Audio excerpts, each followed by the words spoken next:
What's up, you guys? It's Duck back again with another video. Today we are just yapping. I want to tell you guys some lessons that I learned this past year and just give y'all some insight. Be like a big bro for y'all, you know what I mean? Growing up, I used to watch YouTube a lot. YouTube basically raised me. I learned about girls on YouTube. I learned about shoes on YouTube, fashion, money advice, everything basically. Shouts out to the OGs of YouTube. I used to watch Ryan Higa a lot, Richie Lee, Timothy Delgado, Just Kin Films. But yeah, shouts out to the OGs. They taught me a lot. So I want to help out the new generation, just like how they helped me. Also, we just hit 3K subscribers for Instagram. And y'all asked me a bunch of questions, so we're gonna run through those as well. So yeah, let's get to it. Lesson number one, I genuinely believe that it's never too late to start over and have a fresh start. So for like the last 2-3 years, I felt like I was kind of stuck, you know what I'm saying? Working the same job, also not caring to like have new friends or anything like that. It was just me, Nikki, and Hanji basically. But I prayed on it, found God, and I prayed for guidance. And next thing you know, thanks to you guys in the brand, y'all changed my life. And we did so great that I was able to move out to Seattle this year and basically just start over. Me and Nikki and Hanji moved over here. We didn't know nobody. We just kind of enjoyed our time over here when we visited and was like, hey, maybe it's a new city where we could start over at. And I ain't gonna lie to you guys, this past year has been like the best year of my life. So many opportunities open up over here. So many people we met, and we actually met like friends that we feel like could be like our lifelong type of friends, which I felt like was hard for me back in the day because, I had my friends back in like high school, college and all that, but everybody grows apart. So I never felt like I belonged anywhere anymore. But over here, shout out to all our homies. They welcomed me and Nikki with open arms, and they just opened my eyes to like see things differently in my life. So yeah, it's never too late to start over. Find out what you want and what you're missing in your life and put yourself in the best situations to change your life. Next up, let's talk about money. And I know it's hard to talk about money. A lot of grief, a lot of bad memories with money, but I feel like it is an important topic. For me, what I learned this past year was that when you make more money, there's also more problems. One of it is that just because you make more money doesn't mean you need to spend more money. And honestly, I made more money this year, and I'm not gonna lie, I spent more money than I needed to. This was like the second year of the brand like really taking off. If I was being responsible, I should have probably stayed back in New Orleans, at least for another year, just so you could continue to build. Cost of living was a lot cheaper back over there. Me and Nikki made a decision we wanted to start over, and I had no regrets. Life has changed for the better living over here. But just speaking responsibly, we would have had more money in our bank accounts right now if we stayed back at home. Also, I treated myself out more this year as well. Like I said, because I made more money, I did a lot of shopping. When it comes to like me shopping, I take a lot of consideration in it, and I make sure I buy things that I will get a lot of use out of. But I feel like there were some things where I didn't need to buy. I could have like held it off, and always came with the idea of like, oh, just make more money can be made later. It's a childish way of thinking, because at the end of the day, nothing is promised, especially when you're an entrepreneur, you have your own business. Just because you did really good this past month, this past year, etc.,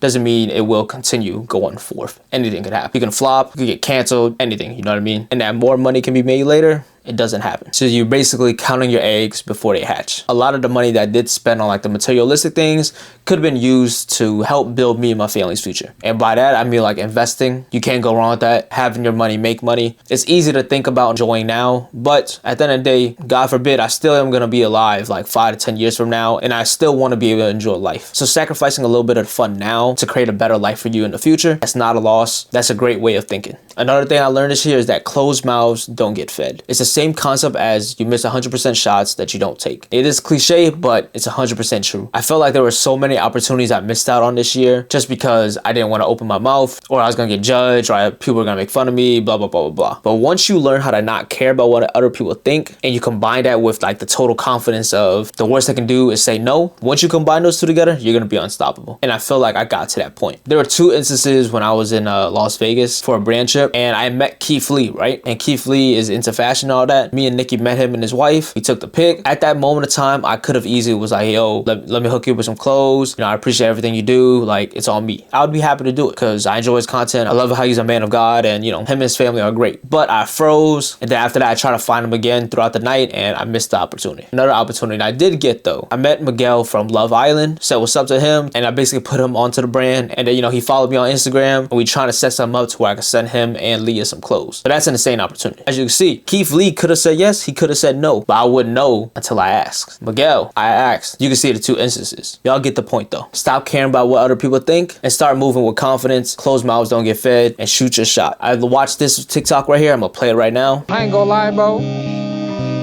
The whole of 2025, if you see the fucking rim, shoot that bitch. Like, be a ball hog. No, I mean a ball hog, bro, yo. Be a fucking ball hog. You don't need to pass it to motherfuckers no more. Cause bro, motherfuckers, we too generous for no reason. You get nothing from this. So bro, take it as any metaphor you want it. You see the rim, shoot that hoe. Shoot that hoe, even if it's on 4 people, 5 people. Even the fucking 6 man comes in the fucking bench and try to block you. Shoot that bitch. Be a ball hog, shoot your shot, and be selfish for yourself. Take a chance, take the risk, and make the most of your opportunities. And lastly, keep God close. This is my testimony to y'all. Growing up Catholic, you know, I did the whole ordeal, baptism, communion, and confirmation. And I went to Sunday school. And, you know, at the end of the day, I never really believed it. I tried, but I never had faith, basically. And I was living my life without God. And in 2021, 2022, I was at like the complete low of my life. And I didn't know what I was going to do with my life. I dropped out of school. I've been lying to my parents. I was trying to trade stocks, couldn't get it. I was crashing out. I was wasting my life. You know what I'm saying? It was looking like I was regretting my decision of dropping out of school, even though everything was kind of guaranteed for me. Started a brand. The brand was slow as well. So like, I didn't know what to do. And one of the reasons why I chose to believe in God is because in life, you can never be satisfied. There's always going to be something more. You know what I'm saying? Y'all know the song from J. Cole, Love Yours, basically. There's always going to be a better girl, always going to be more money, always going to be more cars, more clothes, etc. Those things, there's always going to be something more of. It's never going to leave you full. But what is in the world that's fulfilling and complete is God. So I had to believe in him. So in 2023, I prayed to God and I wasn't going to church or anything. I had the same reminder on my phone for like the last 2-3 years, and it's pray at 11 p.m. It's 11 p.m. because, you know, I try to be in bed at like 12. Lately, it's not been like that. I sleep till like 3-4 o'clock.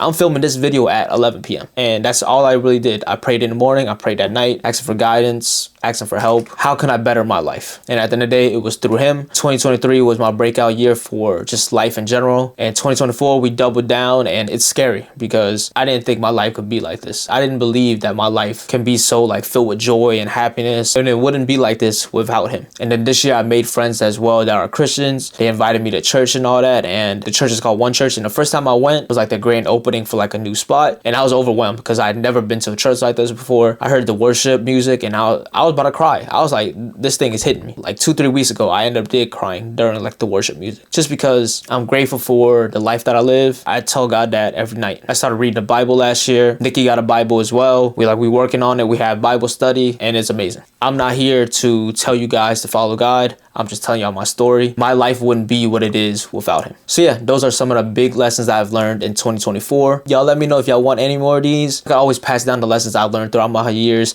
I'm 25, I'm unk now. I got some years on me. I feel like I grew up really fast. If you guys want any of that, let me know. Ask me questions down in the comments, and I'm more than happy to share my knowledge. All right, y'all. Now let's get to the Q&A. First question, a bunch of people asked, how did me and Nikki meet? It's about to be my girl's birthday in like 30 minutes. Y'all wish her a happy birthday. Toes. Guess what color? If you guess right, he's gonna send you $5. $5 to the person that guessed Nikki's paint toe color right.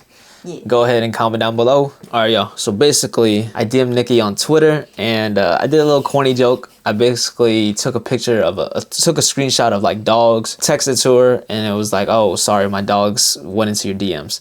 It was lame. But it worked. Nah, it didn't work in the beginning. She said she's friend zoned me and all that. I friend zoned him for like 2 weeks. If that's true or whatever, that's what you call it. That's inspo for you guys.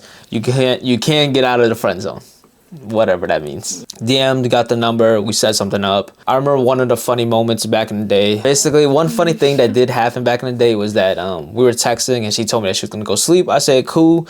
By the time her brothers and me would like play games together, we were playing like Fortnite, and we were playing, and then you know, they got the mic on, and then I could hear Nikki in the background. I'm like, bro, the fuck is that, Nikki? And they were like, yeah, she's still up. She talking to the cousin and all that. And I'm like, this motherfucker said she went to sleep.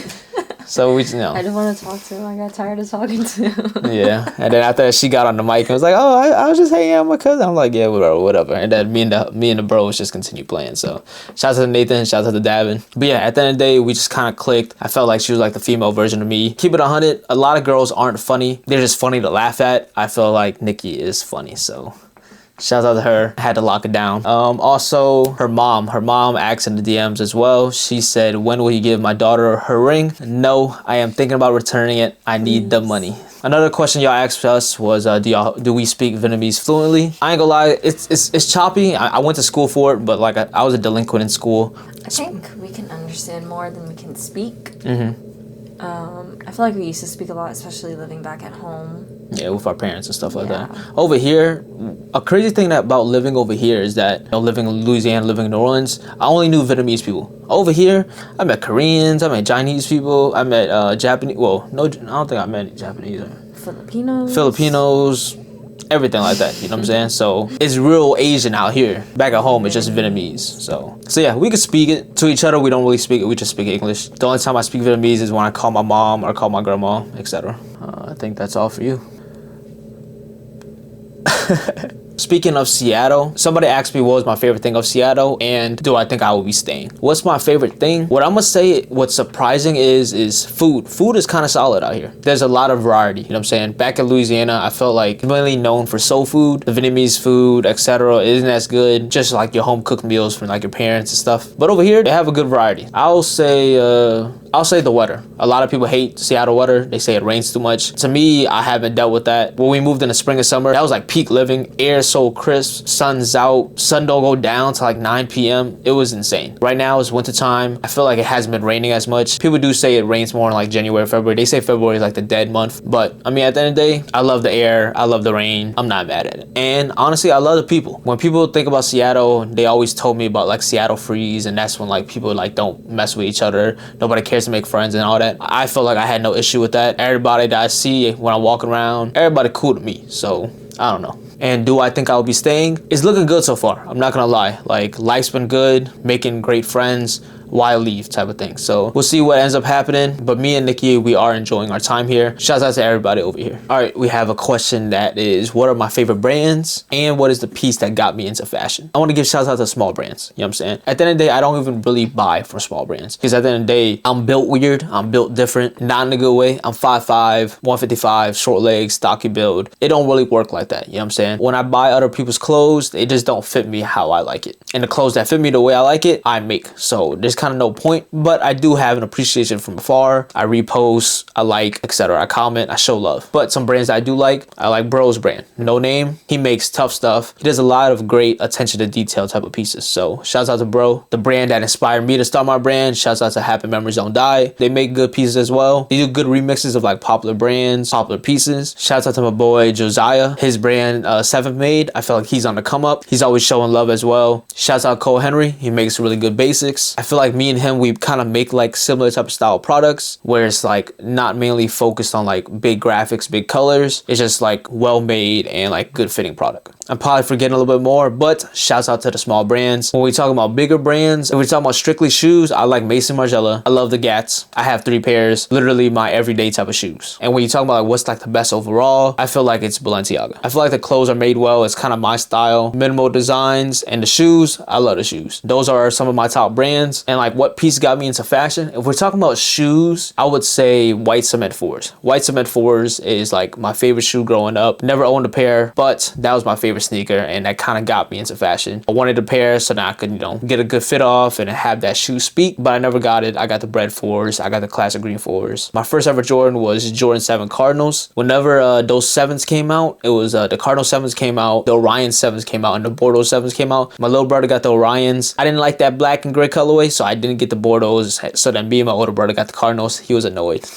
That was funny. And then when it comes to like a fashion piece, okay, man, it gotta be essentials. It gotta be Fear God essentials. I got one of the first collections ever dropped. I was on it early. It was their first collection ever dropped was like a red, yellow like collection. I copped the yellow sweatshorts and bought those $90 or something like that. That's a whole paycheck of what I was making back in the day. 2 days of work for me, you know what I'm saying? 10 hours. So, because I was making like $10 an hour. And that was insane. I bought that. I was like, damn. And when I had it, I was like, man, it's fire. But like after a couple washes, it got ruined. I'm like, what am I doing with this bright ass color yellow pair of shorts anyway? Shout out to Gerald Lorenzo. Shout out to Fear God. Big inspos, you know what I'm saying? They left a mark on the world. All right, I'm gonna combine these 2 questions right here. And it's what pushes you to do better and be better? And how has faith helped you stay strong during hard times? At the end of the day, it is faith and it is God. Without him, I wouldn't be where I'm at. And without your guys' support, I wouldn't be where I'm at. But just knowing the idea of how my life was back in the day and how I don't want to go back, I didn't have anything going for myself. Why would I want to go back to that? What did I do to get out of that hole? I locked in. I put my faith in God. I basically changed my life from there. Working hard doesn't feel like hard work when you know what you're working for. Hey, that might be a quote. Let me say that again.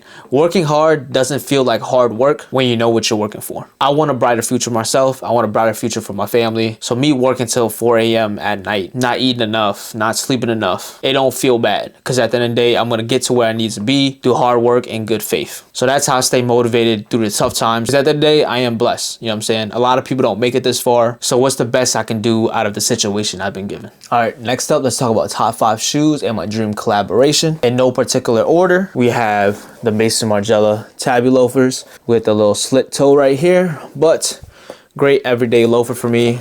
I'm already beating these up, as you can see. Got the rubber sole on this side though. Y'all can see by the creases. This right here is the Grail loafer for me. Surprisingly, these are pretty comfy too. I literally wore these to New York, walk around the city the whole time, and had no issue at all. Next up, we highly have the most comfortable shoe in my collection. We got the Jown Asics Gel Keanu 14. Preferably, I think I like the black pair more. I do have the black pair, but they're dirty, they're ugly. I use those to like go walk my dog. I low-key regret it because whenever I visited Seattle, me and Nikki went to Multnomah Falls in Oregon for like a hike. I had no hiking shoes. I wore those and they've been beat ever since. I low-key want another pair. But the consolation prize, luckily I have a white pair as well. They could get a good clean, but I'm not mad at it. I love this shoe, super comfortable, great everyday wear. All right, y'all, next up we have a weird one right here, and this is the Vivienne Westwood Asics. Don't remember the model number, but I love the Vivienne Westwood logo right here. I think this is 3M, but yeah. As y'all can see, super weird looking shoe. We have the netting right here. Whenever I wear these, a lot of people are saying these look like fish nets, or they look like the wrapping on like Korean pears in the Asian stores.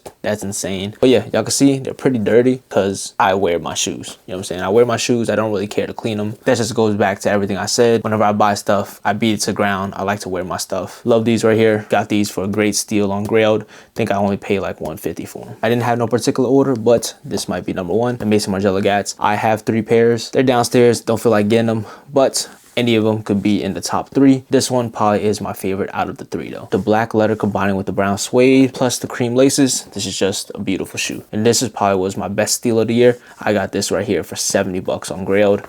I love this shoe, perfectly worn in. And then lastly, an unpopular opinion, we have the Balenciaga Sunday Mules. As you can see right here, we have the footprints on them. You can kind of see the indentation like right there. I love this sneaker right here. Yes, they're basically a Balenciaga Birkenstock, but they're made well. Suede, super butter. They're dirty too. Y'all can see like the imprint right there. I am not sure what material this is, but it's like a softer or structured footbed, better than the Birkenstocks, more elevated in my opinion. This was like my first big boy designer purchase for myself. My favorite sneaker pickup of the year for myself as well. That's probably my top 5 shoes in my collection. One of these days I'll go ahead and do like a full sneaker collection video, give you guys the storylines, the prices, etc. Going to go to Japan soon. I might be picking up some 85 ones. Y'all be on the lookout for that. But yeah, my dream collab for like the brand or just myself in general gotta be Supreme, the OG. You know what I'm saying? One of the fashion pickups that I got that kind of got me into like more full-on streetwear. Me and my girl balled out one time. Supreme had a drop and we bought like a Supreme voodoo doll. We got like a Supreme long sleeve, just like a baby blue, and I think I got Aretha Franklin Supreme tee. Those are like my first Supreme pickups, and you know, basically fell in love with streetwear ever since then. So that's an amazing feeling. I would love to have a collab with Supreme. All right, y'all, so the last few questions are honestly all about the brand, and I'm just answering them one by one. So I basically have 2 questions about the intro of the brand. What's the hardest part of starting a brand, and what's like the hardest part of like the content? I honestly would say the idea of putting yourself out there is like the hardest part. And you know, you're in a public eye now. People are gonna like it, people are not gonna like it, and they're gonna comment. Learning to like not care about what other people think, when in reality back in the day a lot of us weren't in the public eye. I feel like that was like the hardest part, actually posting content, figuring out what type of content you want to post, and just the idea of learning not to care about what other people think. And if you guys been here from the OG days, y'all know the content in the beginning was bad. I mean, a lot of people's content was bad in the beginning. I had no personality. I was just posting clothes, you know, stuff wouldn't work. So the best you can do is learn how to adapt and learn how to adapt fast. I saw what worked, I saw what didn't. I looked at the peers, I see what other brands did, see what worked for them, took my twist on it, and basically that's how the ball started rolling. I know a lot of people have questions about manufacturers and all that, and like that could be like a big issue in the beginning when starting a brand. I ain't gonna lie, all I did in the beginning is I downloaded Alibaba, went on there, looked up something that I wanted to make, looked up the manufacturers, looked up who was verified, asked them what they make, and see if they could make my piece. That's all it was. I ain't gonna lie to y'all. And I still work with manufacturers that I found on Alibaba. That's literally the simplest way. You find one that works for you. If you want it that bad, you're gonna deal with the language barrier. You're gonna deal with like bad manufacturers. You're gonna pay to play, basically. You know what I'm saying? It's all trial and error at the end of the day. Everybody wants something handed to them. A lot of people, they starting brands, starting business, they want everything handed to them. They don't want to go through none of the tough parts that other businesses had to go through. Yes, it makes sense. If it's smooth sailing for all your life, what's the fun in that? You know what I'm saying? What's the journey in that? Do things on your own, see what manufacturers work, pay the samples. They don't come out right, try to adjust, try to find somebody else. At the end of the day, like I said, it's trial and error and how bad you want it. All right, y'all. Next question is, where do you get ideas from, and do you design your own pieces, and what is the process like? And I ain't gonna lie, this was one of the most challenging parts of starting the brand. How do you make a tech pack, basically? I have no fashion experience. I was just a regular kid. I like sneakers. Sneakers led me to fashion and figuring out like what clothes look best with the shoes, etc. That's how I got into fashion, but I never went to no school. I never did no design process, etc. So all I did was, when it comes to me and my tech packs, all I do is take reference pictures. I find pieces that I like out in the world. I find fabrics that I like out in the world. I take pictures of it. I put it in the Adobe Illustrator and I talk about, all right, I'm looking for this said fabric. I'm looking for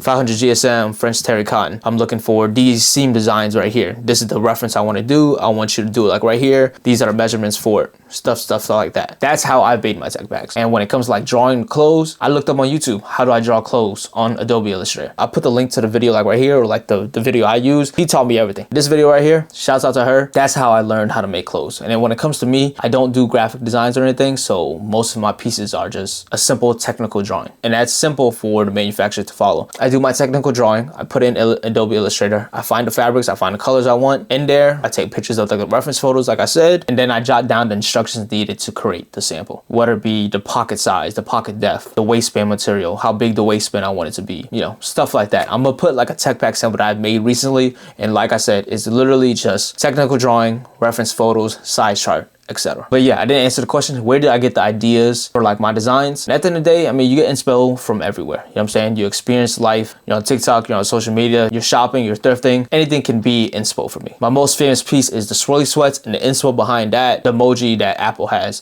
and it's like a swirly spiral design. So I thought, how can I do that to sweats? Sweatpants at the time, whenever mine came out, wide leg sweatpants were like the thing. So what can I do to differentiate myself? I added the seam designs, and I added the carabiner loop on the waistband. Life changed after that. At the end of the day, I make clothes that I want to wear. So yeah, that's where inspo comes from too. Like I look in my closet and I see what am I missing. All right, next up, let's answer this question right here. What was it like to drop your career and start your brand full time, basically? I didn't really have a full career, but I was in school. I did 2 years of undergraduate, and then after that, I got into the dental hygiene program of LSU. And when you're in those type of programs, you're kind of guaranteed to pass. All you got to do is not the bare minimum, but you can't be trying to fail. If you're trying, you're gonna pass. They don't want the graduation rate to fall down, etc. Life was ahead of me, you know what I'm saying? But it just wasn't for me. I didn't see myself wearing scrubs all my life. I didn't see myself working under anybody else. And it's not like I knew about fashion, you know, all my life growing up. I didn't go to school. I didn't have no like insane love for it, you know what I'm saying? I was a sneakerhead, you know what I'm saying? I love shoes, and I just love outfits that I could wear with the shoes that I had. So during the COVID times, trying to see what I could do, fell in love with thrifting, fell in love with vintage, was able to resell, make money off of that. Vintage and all that started slowing down. So now I was like,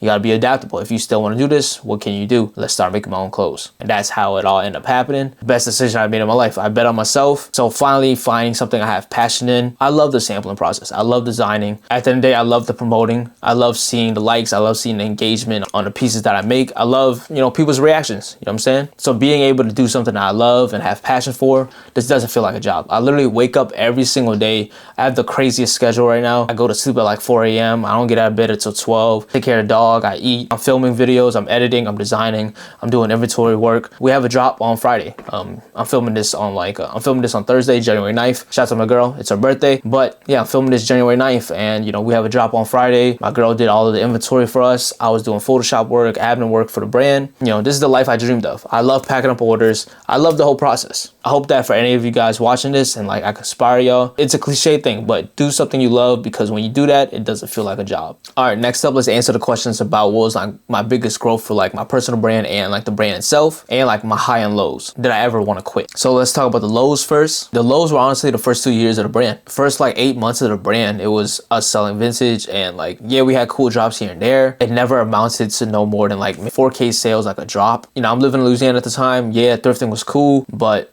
couldn't find the stuff that I needed. So I would be buying on eBay, buying on Grailed. Most of the times I would do a weekend trip to Houston. I would drive up to Houston, try to bargain up there and get some pieces, bring it back down. But I'm spending so much money eating and then driving and all that, that didn't even make sense to do. After that, I made my first pieces. My first piece was some brown mesh shorts. I sold 7 pairs. I cried, you know what I'm saying? I lost money. I cried. I was like, what the hell? Like, I thought people were liking the shorts. Like, you get the likes, you get the support, you get the engagement, but like nobody shows up. So I'm like, okay, this was like an eye opener. Like, I cried for the day. I was like, man, this is the worst feeling ever. Never want to go back to that feeling. You know what I'm saying? I had to go through that to get to where I needed to be. Next year, I felt like I was making clothes to like please the masses. Like I said, I had low amount of sales. So what do I do now? I make pieces that I feel like other people are gonna like.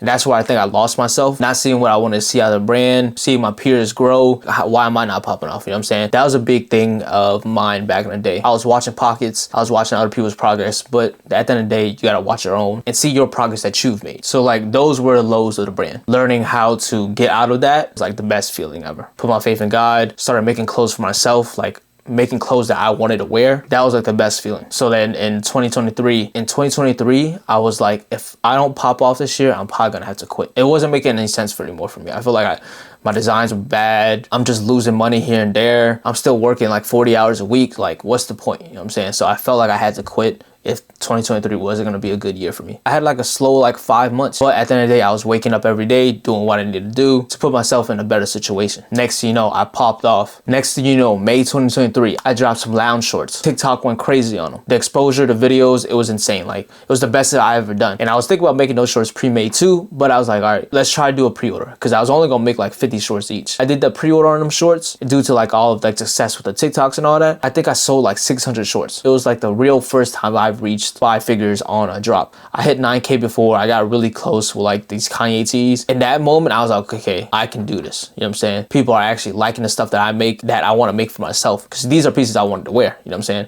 So people are liking that, and you know, people showed out. People love those shorts. You know what I'm saying? So that was an insane feeling. And after that, continued to grow, design new pieces. I made the swirly sweats. I designed the swirly sweats around like April. I was wearing them whole summer. It was hot as hell. It's 95 degrees outside, but I'm wearing them because I love them sweats. I still wear the first ever sample I have. And next thing you know, I do the official drop in like September, October. I do like 75K in sales. That was mind blowing. The best I had before that was like the lounge shorts. That was like 30K. I basically quit my job like right after that. I was working Gretna Fest. I have a vlog on it a while back if y'all want to see it. But like I did 75K in sales. I was like, what the hell is going on? Why am I working right now? I'm grinding. Like, life is good. You know what I'm saying? I designed a piece that I love and want to wear. The people want to do it too. So like, let's just keep the ball rolling. So eventually I quit my job in like 2 weeks. Shout out to my bosses though. They understood it. They knew it was my time. That was an insane feeling. That's one of the highs, you know what I'm saying? The biggest growth moments for the brand. 2023, like I said, was the breakout year, and we doubled down for that in 2024. I did another sweats drop in January of 2024, and the social media was loving it. I think I had 3 viral videos on Instagram, and I had like 2 on TikTok. I had 600 pairs pre-made for those exact 4 colorways. Then I had 200 more for like some extras. All of that sold out within like 5 minutes. That was an insane feeling, and I was just like, I was so like appalled, you know what I'm saying? Like, 5 minutes, basically 700 sweats selling out like that. People were so mad in comments. They wanted pre-orders. They were like, why is the website like this? Blah, blah, blah, blah. To start the year off like that, that was crazy. And if I ran a pre-order off of that too, that could have easily been like a 130 type of day. That would have been my first 100K drop. But didn't want it at the time because pants drop in January. I'm not going to be able to ship out orders to April. And especially around that time is that they had Atlanta streetwear brands, and they were just known for scamming. They didn't ship out orders and all that. So I didn't want to be part of that. But yeah, that was a huge high. And then my best month ever was in April. I dropped the jewelries with the blank tees. That outdid the swirlies. And I basically used that money, and me and Nikki basically moved out here in Seattle. Those are like the huge highs of the brand. Some highlight moments. I mean, in 2022, we had some NFL players in the Kanye tees that I've made. We had Alvin Kamara, Leonard Fournette. In 2023 with the sweats, we had Jalen Williams from OKC. And in 2024, we had Jared McCain. So those are some big highlights. And I can't wait to keep it rolling for 2025. And I feel like I didn't answer the question about like my personal brand brand growth, I feel like it's the same kind of thing, because whenever I post videos to promote the brand Tolerance Forever, I use my main account for like most parts. So when those videos do well, that's where I'm gaining my followers, etc. I would say late 2023 and this year, 2024, was like my biggest growth for my personal brand. I had a bunch of brand deals in 2023. I was working with Dove, CeraVe, and Native, and it was paying me, and I felt like I was even making that type of style content. I was literally making fashion content and like my brand content. So when those people reached out to me, that was insane. And then in 2024, I worked with Puma twice. They sent me some shoes. Then after that, we went on a brand trip. They flew me out to Vegas. They got me the hotel. We had the little gifting suite where we got a bunch of stuff, and we went to like their Puma F1 event. That was insane. I feel like that was the high for my personal brand. I didn't think I would get there. You know what I'm saying? I was in the room with people with like millions of followers. They put me on like the 28th floor of like the hotel. I was in a 5-star hotel. The more popping people, they was in like the higher floors. They stayed the whole weekend. I only stayed for that day. You know what I'm saying? So that was good inspo, good motivation to want to be part of like the whole process next time around. Shouts out to Puma. All right, y'all, that wraps up the Q&A. I appreciate you guys taking the time, asking questions, and you know, wanting to know more about me and allowing me to help you guys out as well. I broke down the lessons I learned in 2024. Again, let me know if you guys want more of these type of videos where I break down my life, I tell you some life stories, and you know, be the big bro for y'all. We're on a streak right now. I've posted like 6 weeks in a row. Let's keep that pushing. Next videos are gonna be some more fashion content videos, or it's gonna be my Japan vlog. So really good videos to come up. Y'all have a good rest of y'all day. Peace.